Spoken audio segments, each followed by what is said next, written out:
That has nothing to do with my prophet. Please just stop it. It doesn't make any sense. That's not the message he sent. That's not what he meant. That's not why he came. So you can claim as much as you want to, but I assure you the man I follow was not the same. See, I know a man who forbade the cutting down of a plant, who even spoke against those who had burnt an ant. So why is it that I simply can't understand how we claim to follow the same man?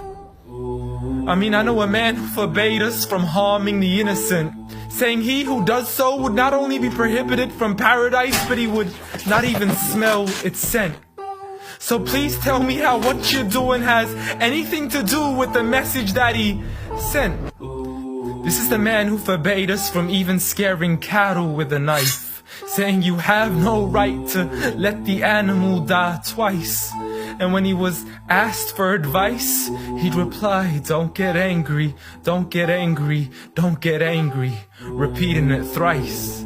See, I know a man who called to patience first, even to those who had treated him the worst. And when he was asked to invoke Allah's wrath, he said, I was not sent to curse, but rather as a mercy to the earth. Matter of fact, the entire universe, meaning everything that was made. See, this is a man whom the clouds would rush to shade, a man to whom the trees would sway and the birds would flock to seek his aid. For they knew he was a man of justice, a man who would never betray, a man who could be trusted even by those who had wanted him slain. See, Anas bin Malik served him for 10 years and not once had he heard him complain.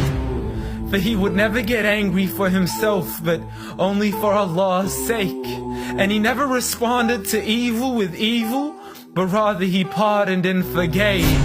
For had he been harsh-hearted, the people would have ran away.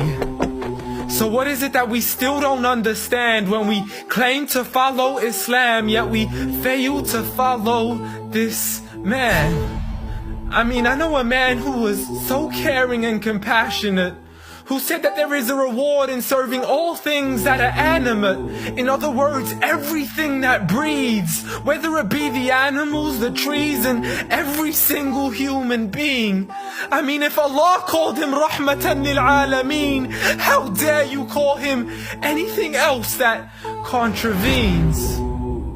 See, this is a man who said that the Muslim was he who is soft, simple, and lenient. A man who taught us himself to be cautious from falling into extremism. See, he was never given two choices except he chose that which was easiest. Not for himself, but for his people and their convenience. See, I know a man who advocated for the freedom of the slaves. A man who taught us that the Muslim is the one from whom the people are safe. Not only from his hands, but even from the words that he says. See, this is a man who would never mock, mimic, nor ridicule, nor would he ever publicly rebuke an individual. This is the man I follow, so forgive me if this sounds unusual. But the man I know was so much more handsome, so beautiful. A man who taught kindness to the neighbors, who taught us to serve others without expecting back any favors, to spread peace to those we know and even to the strangers, to walk with humility and to simply ignore the haters. But nevertheless, I know a man who still taught us to stand up for the oppressed, from the men, women and children who call out to us in distress. I know a man who taught us to fight for these people, but by no means does this mean we have the right to transgress. For those who oppress have nothing to do with his name. So you can say what you wish to say and continue to defame his name, but at the end of the day, I assure you, the man I follow was not the same. Muhammad sallallahu alayhi wa sallam.